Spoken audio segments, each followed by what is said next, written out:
We're using the sample questions from September, December 2019 for this recording. You can get these from the ACCA's website.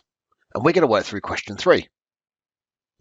Here it is. We've got a page of information about the scenario and the background. And then over the page, we've got the requirements. We're going to work through parts A and B. I'll be working in the ACCA's Practice Platform software, and I always try to do this when I'm practicing questions because I get more familiar with the software, both the word processor and also the spreadsheet functionality. So within the blank workspace, I'm going to use both word processor and spreadsheet. I'll have both of these open, but I'm going to work with the word processor first of all. I'm going to need that for part A of this question. Now, good exam technique to make sure that I answer all parts of question A. I'm going to copy and paste it into the word processor, and I'm going to use it to set up my answer structure. And as so often in the AFM exam, there's more than one requirement here. First requirement, discuss the possible sources of financial synergy. Requirement 2, comment on the finance director's concern that synergy is overestimated. And then question 3, steps I could take to address the problem. Now, to make this a little easier to follow so you can see what I'm doing on screen, I'm going to bold type, but I wouldn't recommend you do this in the exam. It's a little bit time consuming and it doesn't really add that much value. It's just going to make it easier for you to review what I'm doing on screen. Now, great tip in any written question is try to use the scenario to generate your points. Remember, a synergy is 2 + 2 = 5, the combined company being worth more than the sum of its parts. And financial synergies is all about the kind of debt, equity, cost of capital, that kind of stuff, the finances of the business. So I find out in the second paragraph here that one of the companies, the acquiring company, Kerin, has significant cash reserves. But the second company, Danton, has really low cash reserves. Now, there's a potential synergy there, isn't there? That the acquiring company, Kerin, can use its cash reserves to finance the activities of Danton. Now, in my answer plan, I'm just going to have a short comment that refers back to that point, and then when I come to write the answer up fully, I'll expand that out. Okay, that's one financial synergy. Let's see if we can find some more. Oh, look here. Another thing about Danton, it says access to capital has acted on as a severe constraint on reinvestment potential. Oh, here's another point. We've got a narrow range of existing shareholders. Oh, and there's another point here. We're acquiring a company in another area of the country where competition is less intense. So it's in a different geographical market. It might have a different risk profile. Okay, I've got 4 points there that I'm then going to expand out when I write up my answer fully. And that's enough. This was an 8-mark question and there are 3 parts to it. So 4 points. I'm kind of thinking in general in AFM, a well-explained point gets 1 mark. So I'm thinking I've probably got 4 hopefully in the bag there. Right, comment on the FD's concern that synergy is often overestimated. And that comes from this paragraph down here. And actually, talking about 2 problems. Synergies might be overestimated or they might fail to materialise. So I'm going to kind of talk about both of those. I like breaking a question apart. It gives me more to say. And actually, when it comes to the other part of this question, steps I can take to address the problem, I'm going to use that same structure. Now, there isn't really anything in the scenario that tells me why synergies are overestimated. And so I'm going to have to use my knowledge a bit here. But I do like to use specific facts on the scenario where I can, and I'm told the size of these synergies. Look, there's 20.5 million of synergies. And who have they been estimated by? Oh, they've been estimated by Kerin's Chief Executive Officer. Now, why is it relevant that it was the Chief Exec of Kerin that estimated these? Well, they don't know that much about Danton. They're not in the weeds of Danton's numbers and the running of Danton's business, so they might not understand what's going on at the target effectively, and therefore they might not be able to estimate these numbers properly. And also, it's the Chief Executive Officer that's done this. Perhaps, well, it seems like they're keen for this transaction to go ahead. They're trying to address a slide in their business. And so the Chief Executive might be biased. Why might these synergies fail to materialise then? Well, once we buy the company, it might be difficult to realise these because of change management issues. We might have a change in market conditions. Just think about companies that were bought before the COVID pandemic, and then they'd be trying to materialise these synergies, these operating efficiencies, but they might not materialise because conditions change. Now, I'm not going to write about COVID at length in my answer, but that's just a reminder to me of my thought. Okay, how am I then going to address this problem by the board of overestimating? That's around I might lack experience of doing this. Well, that's another good point, actually. So I'm going to get some experts in, someone impartial, some due diligence. And how am I going to address the point that they might fail to materialise? Failing to materialise is that, market conditions might change. I might not be great at doing this. But for me to stand the best possible chance of delivering on synergies, I need to make sure that somebody effectively implements. So that's about implementation, isn't it? So effective implementation. So I'm going to do things like assign responsibility, set targets. Excellent. I've now got an answer plan for all parts of this question for part A. Now it's time to write up this answer while the ideas are still fresh in my mind. The value of planning it out first, though, was that I know all of my ideas now. I'm able to write more briefly and more succinctly because I already know what I'm going to say. The next stage is just expanding these points out. So let's do that. On the financial synergies, that Kerin's cash rich and Danton is cash poor, the thought here was that we can use the funds from Kerin to fund the projects of Danton, isn't it? Nice short sentence to cover the point. We're going to use cash reserves from Kerin to fund Danton's projects, investing in any projects that would generate shareholder wealth, but we don't currently have enough money to do. Our next point was around lack of access to capital, wasn't it? So as part of a larger company, because Danton was small and on its own, as part of a larger company, the cash flows and the operations of the business would be more diverse and stable because they've got a wider range of activities, and that means they're more likely to attract bank funding, for example. They've currently got a narrow pool of shareholders, and through this acquisition, we'll have access to a wider pool of funds. So because we're then part of a big listed company, there's more people that we can attract to invest into the business. Fine. And then the last point, because we're in a different geographical market with a different risk profile, that means we're going to have a more diverse range of cash flows that lowers our cost of capital and boosts the NPV of our projects. Great.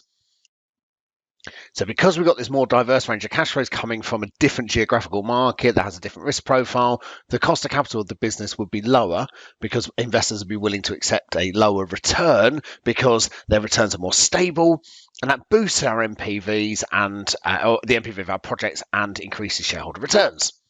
Right, let's go on to the next bit. This 25.5 million of synergies. Why might they be overestimated? So general kind of introductory points, that 20.5 million of synergies coming out of the scenario are future cash flows, which are inherently uncertain. I don't know whether the conditions may change. And they've been estimated by our CEO based on the data of the target company. So we've got several points here. The first one is there's a lack of access to any commercially sensitive or confidential information. And so the CEO might not be aware of issues that would reduce down the synergies. And my other points are he might not understand the Danton business, might not have experience of forecasting. So we've extended those points out. Then this point around potential bias, that's really saying the chief exec might really want this to go through, might be acting in their own interests rather than the interests of shareholders. It could be a kind of glorification project. And could be helping to meet their bonuses, that sort of stuff. But it really is getting at, what I'm getting here is agency costs, isn't it? This could be in the chief exec's interest, but not necessarily in the interest of shareholders. What I'm getting at here with wanting to do it for personal reasons and overestimate these synergies to convince the wider board or shareholders to back the deal. And what I'm getting at there is the agency problem. And I'm just going to put it in brackets to signpost it for the market to make it easier for them to give me credit. Why might these synergies fail to materialise? There could be change management issues. We said that. That was around people or market conditions changing. So the people that are impacted may become less productive, or they might leave the business, and that will increase my costs and reducing returns. And both of those things will reduce our synergies. A second point about changing market conditions, the future is inherently uncertain. There could be a significant one-off event that impacts the business and reduces its profitability and stops these synergies from materializing. Great, so any big external events could prevent these planned synergies from materializing. So to stop them being overestimated, I'm going to use an expert, potentially someone, a consultant or something who has experience of doing these transactions and knows what synergies are always more realistic in their assessment of synergies. So I'm going to use an experienced or qualified professional, so an external consultant who can critically evaluate the likelihood of synergies arising. And I'd want to get some impartial due diligence on the financial forecasts to reduce the risk of bias. How do I stop these from failing to materialize? Well, I'd want to effectively implement the transaction. And so that means assigning responsibility to set individuals, setting them targets and appraising them against their ability to deliver on these synergies. Nice written answer here. Just want to highlight a couple of things to you. I'm kind of making 1 or 2 sentences per point to keep it short and punchy, and I'm leaving a nice gap after each point to make it really easy for the marker to review. And I'm making sure I've answered all parts of the question by having a structure that links back to the requirement. This is a cracking answer.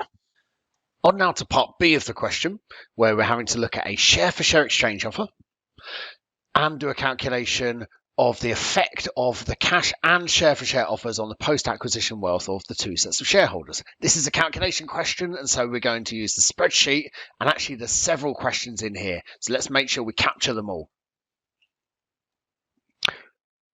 Now, I don't know how much gap I needed to leave between these 2 questions to allow me to do my workings, but I can always move this second question down, can't I, later on if I need to.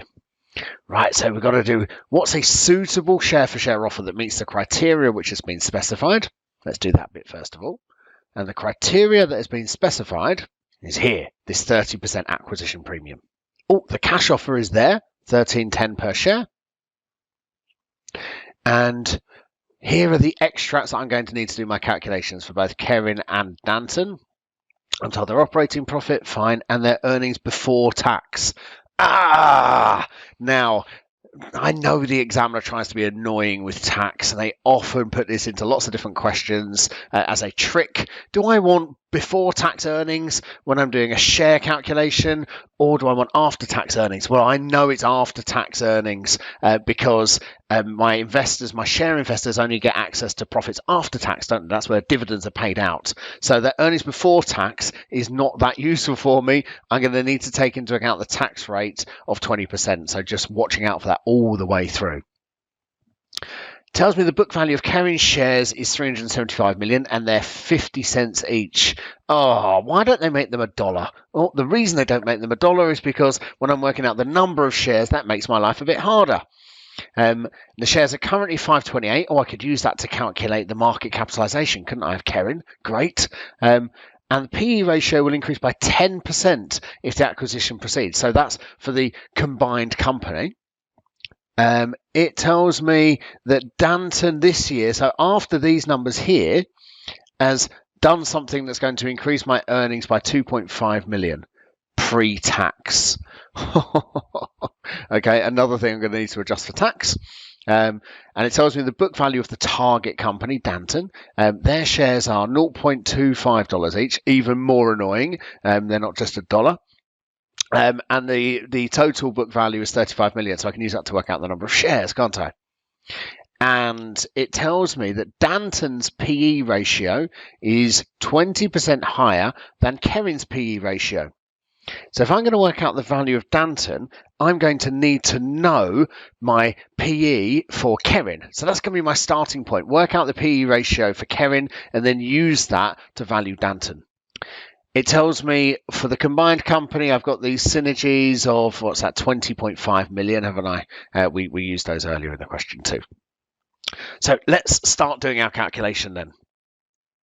So I'm bringing in the share capital of the business of 375 million and dividing by the book value of each share to work out the number of shares.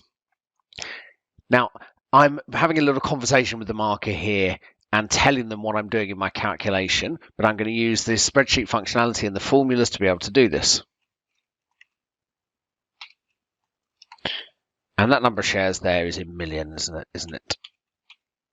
Now, the current share price is $5.28. Got that out of the scenario. And by multiplying the current share price by the number of shares, I'm getting to the market capitalization.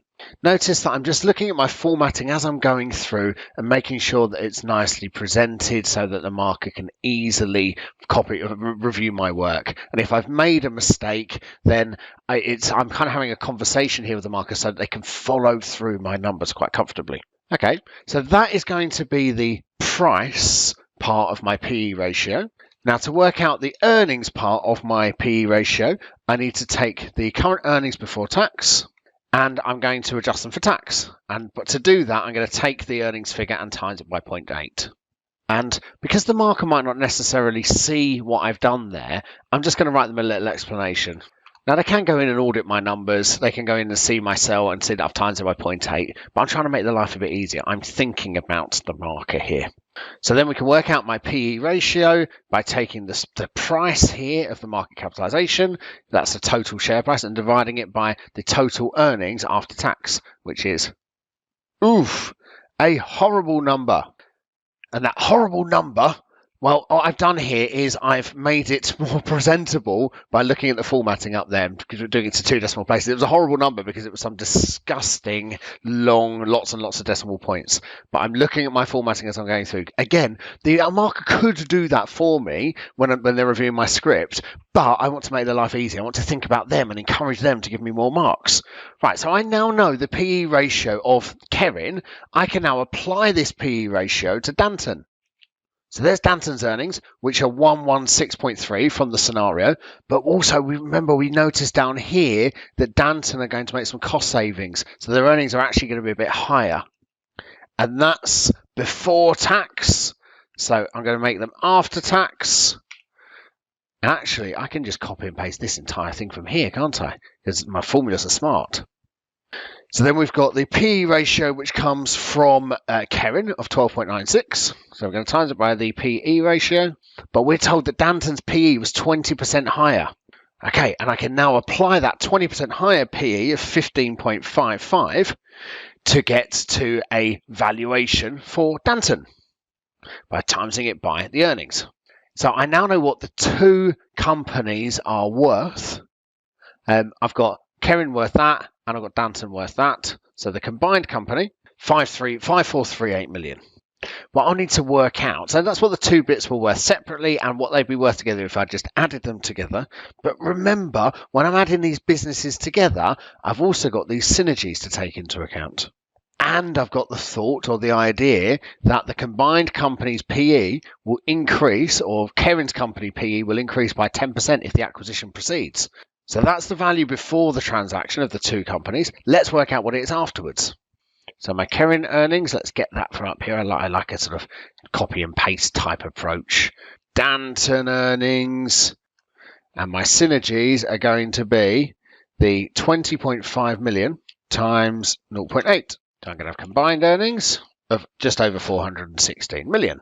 So now applying a PE ratio, the original price earnings ratio for Kerin is, what was it? Oh, we've got it up here, 12.96. But we're told that it's going to be 10% higher. We're told that in the scenario, weren't we, here? So it's 14.26. And I can now work out my combined company value by taking the PE ratio and timesing it by that earnings figure. So the combined company value before the transaction was 5,438. And if the transaction goes ahead, it's going to be a bit higher. And the reason it's going to be a bit higher is because of synergies. The combined company, if the combined value if the transaction goes ahead, the difference between that and what it would have been had the transaction not gone ahead. So I've got synergies of 506 million. Now I need to work out a share-for-share offer. So 30% acquisition premium, so 30% above the current value of Denton. Okay, so let's start with that number, Denton's current value. That was up here.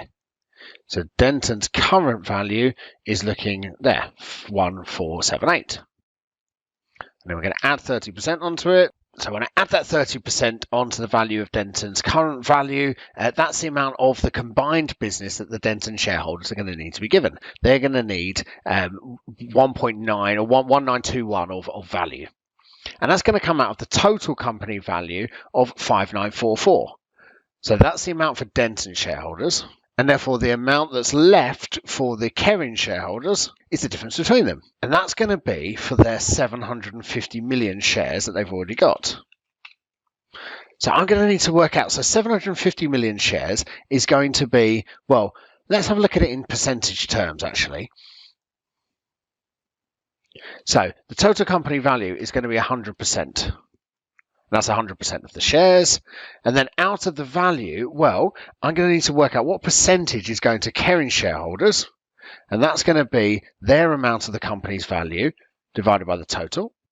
So they're going to get 67%. And the Denton shareholders, well, they're going to have the balance. So after I've done the share for share exchange, this is what the shareholdings will need to look like. So I'm going to tidy this up a little bit. That's my percentage ownership. And let's turn that as well into a number of shares. That was 750 million, wasn't it, for the Kering shareholders, because that's the amount they've already got. That's a known number. Then I can work out, so that's 67% of the total. I can then work out what the total number of shares needs to be, and therefore the number of shares to go over to Denton. So if 750 million shares is 67%, then 100%, well, I can do that by taking 750 million, dividing it by 67% to gross up to get me to the total number of shares. Or if you're doing it on your calculator, you can work out what 1% is. So you do 750 divided by 67 to work out 1%, and then times by 100%. And therefore the number of shares that go to Denton is just the difference. So I'm going to need to issue 350 million shares to Denton in exchange for the shares they've already got. And we're told they're existing, well, they've got 35 million book value of shares and they're 25 cents each. So that's 140 million shares. Now, the convention with share for share exchanges is for us to present this as a kind of something for something. Now, I want to keep my numbers nice and easy. So I know 100, I can divide both by 10. That looks like something I can do. So that is a 36 for 14 share exchange. And then actually, can I make that a bit simpler? Yeah, I can halve that, can't I? I can divide both of these are divisible by 2. Is it? Yeah, I can do that. So, or it's a 18 for 7. Right, that's the first part of the question answered. What would the suitable share for share offer be? Then the second part, calculate the effect of this on the wealth of both sets of shareholders. Wouldn't it have been easy to forget to do question 2 if we hadn't copied and pasted it down here? I'd have got a bit bogged down, easily could have got bogged down, couldn't I? But having copied and pasted the question down here, it's reminding me that I need to do this second bit of the question. So let's do the cash offer first of all. Let's have 2 columns. We'll have one for each of the different groups of shareholders. So we'll have Kering first of all, and then Denton. Now, if I'm going to have the effect on their wealth, then I'm going to need to start with their existing wealth. So Kering had 3,960, and Denton, their business was worth 1,478. Then the cash offer was for 13.10 per share. And I'm going to times it by the number of shares that Denton have. They have 140 million shares, don't they? So that's the amount of cash that they received. Now, where's that cash coming from for the Denton business? Where's it coming from? Well, it's coming from the Kering shareholders, isn't it? Now, the Kering shareholders paid out that 1,834, but they'll own the entire business. They'll own the entire amount of 5,944. And the Denton shareholders will own nothing. So the Kering guys are going to own shares worth 5,944, but they've paid out 1.8 million to get it. And the Denton guys are going to have no shares, but they are going to have a lovely cash balance of 1,834. And so their change in wealth is, well, these guys have increased a bit, and I like to save myself work wherever possible. So that I can just copy across, can't I? It's a formula. Both of them I want to 2 decimal places to make it easy for someone to review. And then we'll turn that into a percentage change. I can copy that across. Lovely. Let's do the same thing, but for the share offer. Okay, now the start of this, I can use my formatting, but I just need to be careful when I'm copying and pasting. I've got to be really careful when copying and pasting in there because it's smart updating the cells, so it's bringing down the wrong number. So my existing wealth is that number there, isn't it? It's that number there. So be really careful when you're copying and pasting. So that's my starting position with this share offer. The revised position for the shareholders is that Karen is going to own here 4023. And Danton is going to own here 1921. I'm going to have a change and then change in percentage terms. Whew, remarkable, isn't it? On the share offer, look where all the value goes. It's much more towards the company being acquired, the Danton shareholders, rather than Karen. It's slightly weighted in their favour, so it's not, doesn't look particularly attractive to Karen, does it, as things stand? Things to take away from this then, making sure we answer all parts of the question and trying as much as we can to make our answers easy to follow by explaining what we're doing to the marker as we're going through and doing the calculations. Some advice now on reviewing your answer once you've done your answer plan and had a good go at writing up your answer. First thing I'd encourage you to do is obviously look at the examiner's model answers. Now, what's useful out of these is really to pick out any points that you missed. Were there any good technical things that you didn't cover and that they're kind of addressing a kind of knowledge gap for you, perhaps? But what you don't do with the model answers is try to copy the answer style. The answers are far too long. They're not the kind of thing you can do in the time available. They're beautiful, they're pristine, but they're unachievable. So we're not looking to rote learn them. We're just looking at them in terms of content that we missed. We're then going to look at the marking scheme because it can give us some useful advice on how we grade our work. For example, it might tell you the number of marks available per point, normally 1 mark per well-discussed point. And then the most useful document you can look at is the examiner's comments. It tells you the kind of pitfalls that you need to avoid because those are the things that students did badly on the day of the exam. And they're the things that the examiner is therefore more likely to test on in the future. And it's going to help you to get inside the mind of the examiner. If you can think about how they're trying to examine students, the kind of things they're trying to achieve with the exam, then you can design your answer for their needs. So let's have a go at reviewing our answer to the question we just worked through. Let's look at using the model answer first of all then. Remember, I'm not looking at this in terms of style or amount of content because, well, this answer here by the examiner is nearly 800 words. I've written about 350 words here. So my answer is way shorter. There's no way you could write this amount in the time available. And just look in terms of style, that whole first paragraph is background and introduction. It sets the scene really nicely, but I haven't got time to do that. In the exam, I'm going to need to get going straight away with the content. Otherwise, I've not got no chance of finishing in the time available. So what I'm doing when I'm reading this is looking for things that I've missed. Oh, look, there. Unrelieved tax losses. I didn't say anything about unrelieved tax losses. Now, how did I miss those? Well, if you look back in the question, oh, look, there was this bit about significant unrelieved tax losses. Darn, I missed those. So, lesson to myself. Next time, make sure I mind the scenario even more heavily, because by missing that point, I missed out on some analysis. Oops. And then look down here in my overestimation of the synergy value stuff.